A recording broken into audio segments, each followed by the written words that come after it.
Il est de notre devoir de pouvoir vous servir, très chers internautes. Merci pour la confiance que vous ne cessez de renouveler en regardant cette émission Trompetica, une émission qui a pour objectif de booster votre foi, vous permettre à garder votre chaleur spirituelle à travers la prédication. Vous êtes nombreux à nous regarder de partout dans le monde. Nous vous saluons dans le nom de Jésus et nous vous souhaitons la bienvenue dans cette émission Trompetica qui a le réel plaisir de recevoir pour vous le révérend docteur Christian Yave. Lui, c'est le représentant légal de la grande communauté centre missionnaire charismatique Bethel. Il nous revient avec le même sujet. Où va le monde? Vous savez, faute de temps, on n'a pas pu terminer. C'est pourquoi notre direction de programme a voulu à ce que les révérends puissent revenir avec ces grands thèmes pour que tous nous puissions savoir où va exactement le monde. Vous êtes nombreux à nous regarder de partout dans le monde.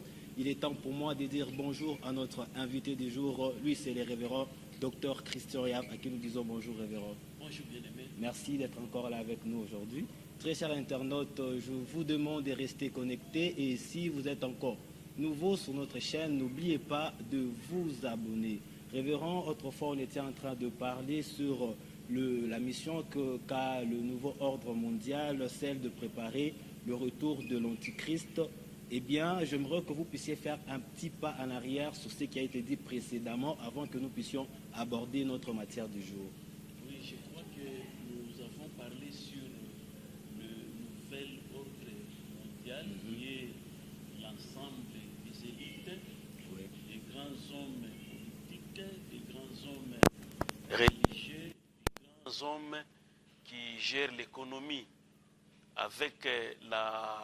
avec trois objectifs, dont le premier c'était de préparer la venue de l'Antichrist par l'entremise dans l'introduction de la puce, donc qui sera bientôt là introduite dans le monde pour permettre les transactions commerciales, parce qu'avec la disparition des billets des banques, tout le monde sera dans l'obligation d'avoir cette puce-là.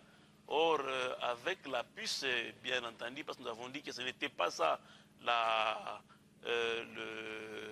le 666, ce n'est pas ça, sauf que c'est déjà une préparation spirituelle pourvu que lorsque l'Antichrist viendra avec sa marque de la bête appelée 666, il n'aura pas de difficulté de s'introduire. Pourquoi? Parce que déjà, la chose sera déjà connue de tous. C'est ça.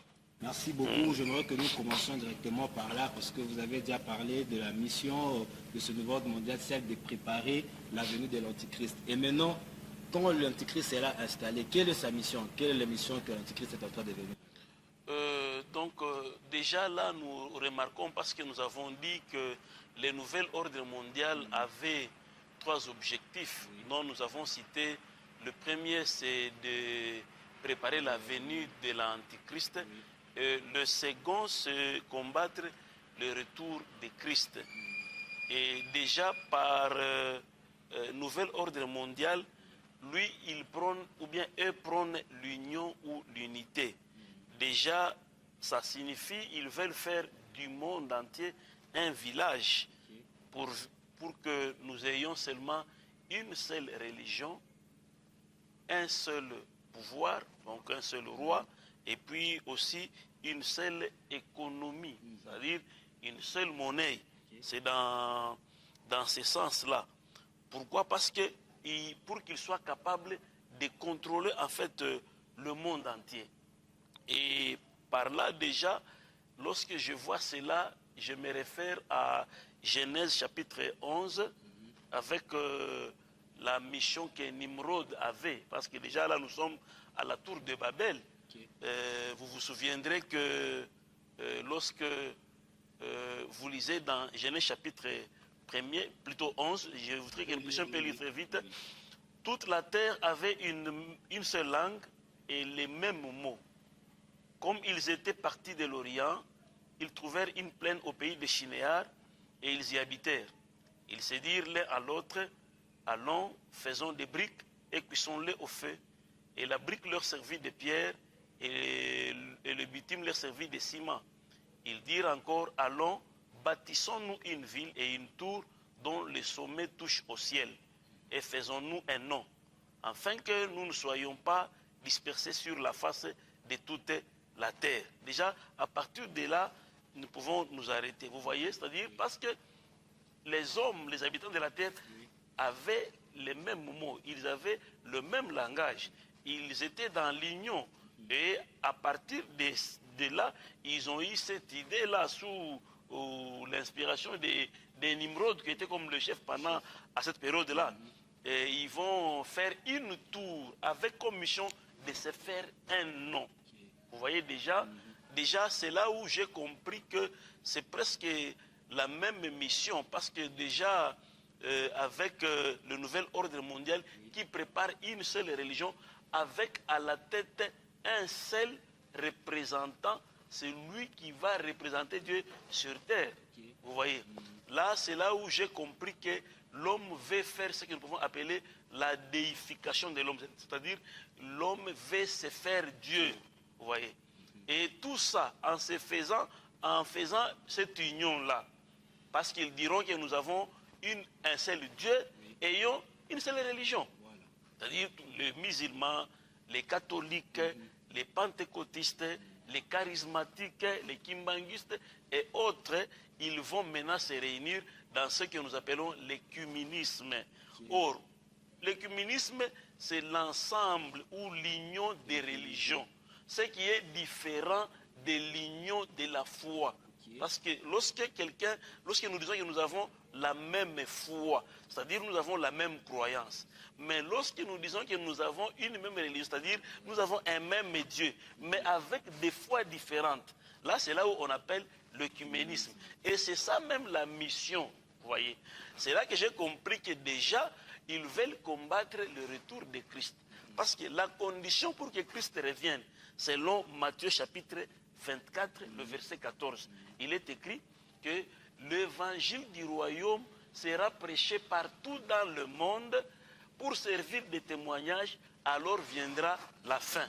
Vous voyez, c'est-à-dire, pour que Christ précipite, pour que l'Église précipite le retour de Christ, il faut que l'Église obéisse à la mission selon laquelle, par rapport à Matthieu 28, verset 19, allez et faites de toutes les nations des disciples. Et par rapport à cet écuménisme, cela va bloquer le plan de Dieu. Oui, parce qu'avec l'écuménisme, vous voyez, ça sera très compliqué. Vous irez prêcher Christ comment? Et quand vous prêchez, c'est comme si vous voulez élever Jésus-Christ au détriment des autres, tels que Mahomet et les autres là-bas. Vous voyez. Maintenant, quand vous dites seulement que nous avons un seul Dieu, ça signifie que vous serez empêchés d'évangéliser, c'est-à-dire de prêcher Christ. Parce que la mission de l'Église de Christ, c'est de prêcher Christ. Vous voyez, le seul nom qui nous a été donné par rapport à Jean 3,16, il est écrit ceci, que Dieu a tant aimé le monde et il a donné son Fils unique, afin que quiconque croit en lui ne périsse point, mais qu'il ait la vie éternelle. Et puis lorsque vous lisez dans Actes chapitre 4, verset 12, nous avons reçu un nom, vous voyez, par lequel nous devrons être sauvés. Ce nom-là, c'est le nom de Jésus-Christ. Maintenant, si vous dites que nous avons tous un seul Dieu, et le musulman, c'est que c'est ce Dieu-là, vous voyez, que vous représentez là comme un Dieu qui est au ciel. Alors que nous, les chrétiens, c'est vrai, le Dieu que nous adorons, c'est le Seigneur Jésus-Christ. Parce que Dieu signifie sujet d'adoration. Vous voyez. Alors qu'eux croient qu'il y a un Dieu, mais que ce Dieu-là s'appelle Allah. Par exemple, pour les musulmans, vous voyez. Et avec comme prophète Mahomet. Alors que Jean 14, 6, Jésus a dit ceci, que je suis le chemin, la vie et la vérité. C'est que nul ne va au Père que si ce n'est par moi. Vous voyez. C'est-à-dire personne ne peut aller à Dieu, le Père, s'il ne passe pas par Christ. Et la voie, le chemin qui nous mène à Dieu, selon nous les chrétiens, c'est Christ.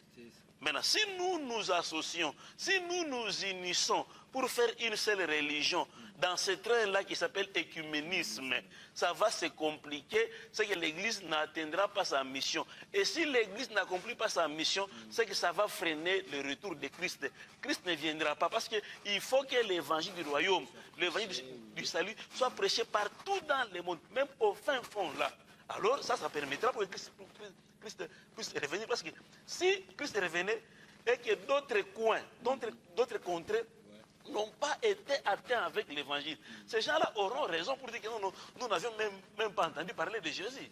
C'est ainsi que l'Église, si l'Église a besoin vraiment que Christ revienne, c'est que l'Église doit précipiter l'évangélisation. Mais le nouvel ordre mondial, connaissant cela, pour bloquer la venue de Christ, il faut maintenant nous introduire dans ce qu'il prépare l'œcuménisme pour bloquer. Parce que si nous nous disons que non, vous savez, par rapport à Jean 17, il est écrit que comme nous, moi et le Père, nous sommes un, soyez aussi un. Y compris tous ceux-là qui adorent, vous devez être un. Or, le un là, l'unité là, c'est l'unité de la foi. Nous ne nous unissons pas charnellement, non, nous sommes unis par rapport à la foi, c'est-à-dire nous devons avoir la même croyance. Donc l'on comprend que c'est la foi qui va établir des différences entre le vrai chrétien pendant cette période de l'écuménisme, parce qu'on risque d'être dans une forme de confusion. C'est ça, effectivement c'est ça, parce que la foi en fait c'est quoi? La foi, en bref, c'est la conviction que l'on a sur Dieu. Parce que selon Hébreu, la foi, c'est une ferme assurance des choses qu'on espère et une démonstration de celles qu'on ne voit pas. C'est une conviction qu'on a. C'est la croyance qu'on a sur Dieu.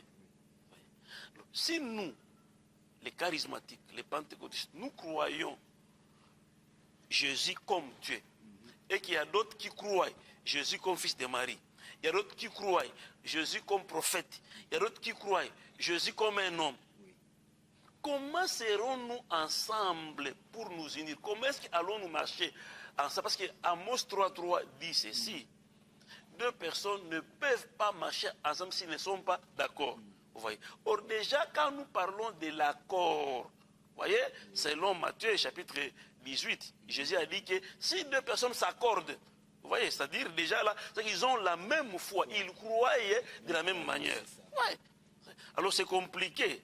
À partir de là, c'est là où j'ai dit ceci: il y aura une autre persécution qui va s'élever et la vraie Église doit se préparer pour cela. Comment ça? Parce que déjà, lorsque cette Église-là, la vraie Église, s'élèvera pour annoncer l'évangile du royaume, pour préparer le monde, pour prêcher Christ, je crois que les gens qui seront dans l'écuménisme s'élèveront, traitera cette Église-là d'une Église rebelle, d'une Église de désordonnée. Et cette Église subira la persécution parce qu'on l'empêchera de ne pas faire ça. Vous voyez un peu? C'est là où nous voulons ouvrir l'œil des chrétiens, l'œil de l'Église chrétienne, pour qu'elle puisse se préparer, pour qu'elle ne puisse pas seulement emporter par n'importe quoi. C'est que nous ne sommes pas capables de tout gober parce que nous risquons, vous voyez, de tomber dans un piège. Parce que j'ai compris que l'écuménisme, c'est une forme d'un train qui nous mène vers l'enfer. Et nous devons beaucoup faire attention parce que on peut tout gâcher, on peut tout perdre, on peut jouer avec notre argent, avec nos vestes, mais pas avec notre foi, parce que notre vie à venir en dépend. Très cher internaute, nous rappelons que nous sommes en train, le révérend est en train de répondre à la question où va le monde. Restez connectés, n'oubliez pas de nous écrire au numéro qui est affiché au bas de vos écrans si vous avez des questions, des suggestions par rapport à cet enseignement. Eh bien, révérend, l'Antichrist vient et ces combats qu'il va mener afin de freiner le retour du Christ. Comment ça doit se passer? C'est sur le plan physique ou bien c'est spirituel? Expliquez-nous un peu par rapport à ça. Ok. Je crois que déjà, ce n'est pas d'abord sur le plan physique, parce que sur le plan physique, ça sera après l'enlèvement de l'Église. Okay. Mais avant l'enlèvement de l'Église, c'est un combat d'abord qui est mené spirituellement. C'est contre notre foi. Parce que le fait de nous amener dans cette union-là, que nous appelons la tour de Babel ou l'œcuménisme, ça fera que notre foi sera entachée. Vous voyez, parce qu'on va nous pousser à croire des choses que nous ne croyons pas. Vous voyez. Et vous savez que tout ce qui n'est pas produit d'une conviction, c'est un péché. Vous voyez.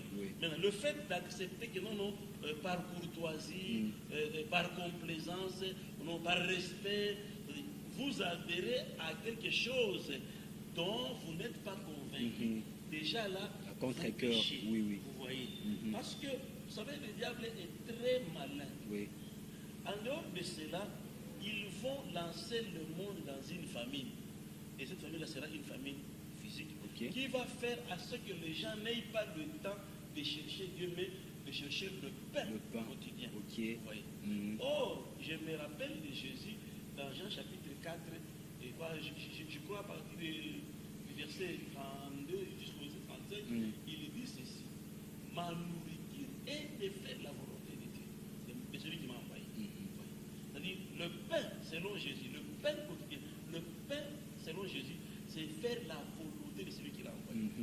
Le diable connaissant cela, pour empêcher aux vrais chrétiens d'accomplir la volonté de Dieu, ils vont introduire. C'est déjà, quand vous remarquez d'abord, même cette pandémie, c'est causé par eux. Et ils savent ce qu'ils font. Avec l'arrêt des entreprises, des industries, il n'y a pas production, ça va plonger le monde entier dans une crise. Ils savent là où ils nous amènent. Et lorsque le monde tombera dans cette crise-là économique, ça va faire que la famine sera grande. Et à cause de la famine, les gens, les chrétiens mal affermis, ceux qui ne sont pas bien affermis, ils iront d'abord à la recherche du pain quotidien, afin de survivre automatiquement. Là, c'est changer leur objectif en suivant la voie de Dieu. Même ce confinement qui nous est imposé, c'est toujours un combat contre la foi chrétienne. C'est un combat. Quand vous regardez avec un œil prophétique, vous comprendrez que c'est un combat. Et c'est pourquoi des fois, moi, je regrette même quand j'entends les pasteurs qui appuient des choses qui ne s'étaient pas debout. Nous devons lire les Écritures, parce que c'est seulement avec les Écritures qu'on peut voir très loin. Ce confinement, cette maladie est provoquée par le nouvel ordre mondial avec comme mission de combattre la venue de Christ. Parce qu'il y a des choses que nous devrions faire, mais que l'Église ne le fait pas comme il faut. C'est-à-dire qu'il y a un retard dans le processus de ce que l'Église devait faire pour que Christ vienne. Parce que quand vous lisez Apocalypse chapitre 22, je crois, il est écrit que l'esprit et l'épouse disent viens. Nous devons dire que Christ vient. Ça ne signifie pas seulement de dire par la bouche, mais le travail que l'Église fait accélère l'avènement de l'Église. Mais qu'est-ce qui crée en fait que l'Église soit en retard en fait de certaines choses qui empêchent le retour de Christ? Non, l'Église n'est pas en retard, sauf que c'est ces gens-là, les gens du nouvel ordre mondial, qui créent, qui mettent des bâtons dans les roues afin de bloquer l'évangélisation. Vous voyez, parce que ça fait presque nous fonçons vers le 3e mois que les églises chrétiennes ne se réunissent pas. Il y a des programmes qui étaient arrêtés, qui ne sont plus, que nous ne savons pas le faire. C'est-à-dire, il y a une perturbation.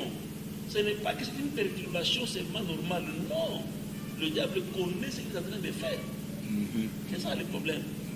C'est ainsi que quand vous regardez, c'est parce que nous avons des maladies tropicales, telles qu'ici en Afrique. Il y a des maladies qui tuent plus que cette pandémie ici. Mais parce que ce sont des maladies qui tuent plus les Noirs, les Africains, c'est ce qui fait que le blanc ne tenait pas compte de cela. Mais comme cette pandémie est en train de ravager surtout la race blanche, l'homme blanc, c'est ce qui fait que l'homme blanc veut plus élever cette maladie jusqu'au niveau où de nous bloquer, et de bloquer même l'église de Christ, avec comme mission, de préparer, comme je disais très bien, la mais aussi bloquer le retour de Christ. Mais ce qui est vrai, c'est quoi? Oui. Ils ne sauront pas, ils ne pourront pas bloquer. Pourquoi? Parce que c'est un plan éternel que Dieu a déjà conçu.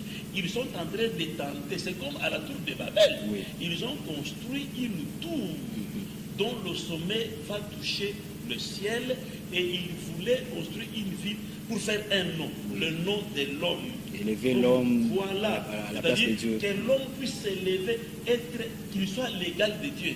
Et quand Dieu a vu ça, il a dit non, non, descendons et confondons.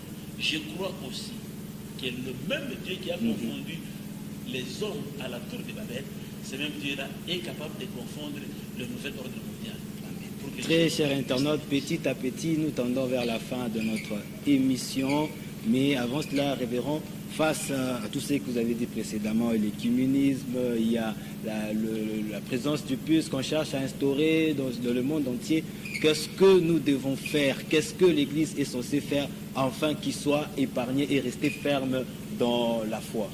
Le problème, c'est avertir seulement l'Église pour que l'Église ait une foi solide, oui, une foi inébranlable. Vous voyez, parce que là, je me souviens de Daniel, là, je vois Shadrach, Meshach, Abednego, oui, lorsqu'ils étaient à Babylone, dans un pays étranger, sous un régime de fer. Ils ont tenu à la parole de Dieu. Le problème, c'est de tenir fermement à la parole de Dieu. C'est ainsi que Daniel dira, je crois, c'est dans Daniel chapitre 11, je crois le 32e verset, il dit ceci, c'est du peuple qui connaîtront leur Dieu. Ils agiront avec fermeté. C'est-à-dire connaître Dieu dans le sens d'avoir la connaissance de la parole de Dieu, de croire dans la parole de Dieu, d'avoir confiance dans la parole de Dieu, fera à ce que nous demeurions fermes aux propositions diaboliques, quel que soit le prix. C'est ainsi que vous verrez que les apôtres, ils sont morts comme des martyrs. Les chrétiens du 1er siècle, ils sont morts en martyrs parce qu'ils avaient la connaissance de leur Dieu. C'est pourquoi je peux dire, ce qui est important, l'Église doit être avertie, l'Église doit avoir une foi ferme, l'Église doit être bâtie solidement sur la parole de Dieu, afin de tenir ferme au risque du diable, quel que soit le prix. Quel que soit le prix. C'est ainsi que je termine pour dire ceci. Lorsque vous lisez très bien les textes originaux, quand Jésus parle, vous serez mes témoins. Par rapport au terme qui est rendu par témoin, je crois que Jésus est en train de dire, vous serez des martyrs. Vous voyez, vous serez des martyrs. Être chrétien signifie déjà déclarer la guerre contre le monde, contre le diable. Oui. Voyez. Nous ne sommes pas seulement là pour chercher la gloire, mais nous sommes aussi prêts à accepter la mort pour la cause du nom de Jésus, pour la cause de l'évangile, comme notre Seigneur Jésus-Christ avait aussi accepté la mort pour notre cause. C'est ça. Je crois que l'Église doit être préparée à cela. Parce que le christianisme, ce n'est pas seulement un sujet de gloire, mais c'est aussi un sujet de souffrance. Et la Bible dit ceci, réjouissez-vous si vous souffrez comme chrétiens, mais pas comme des meurtriers. Merci beaucoup, révérend. Nous sommes dans l'obligation de vous dire merci parce que vous avez accepté de répondre à toutes nos éventuelles questions. Merci aussi à vous, très chers internautes, parce que vous avez disponibilisé de votre temps afin de nous regarder. Grand merci aussi à la grande équipe technique qui m'a accompagné. Derrière les caméras, nous avons eu l'assistance de notre bien-aimé Marc. La supervision était du bien-aimé Abel Kassoloa. Sam Kaambwe était à la présentation. Soyons soumises aux autorités, car toute autorité vient de Dieu. Respectons le geste barrière afin de lutter contre la Covid-19. D'ici là, portez-vous bien. Au revoir.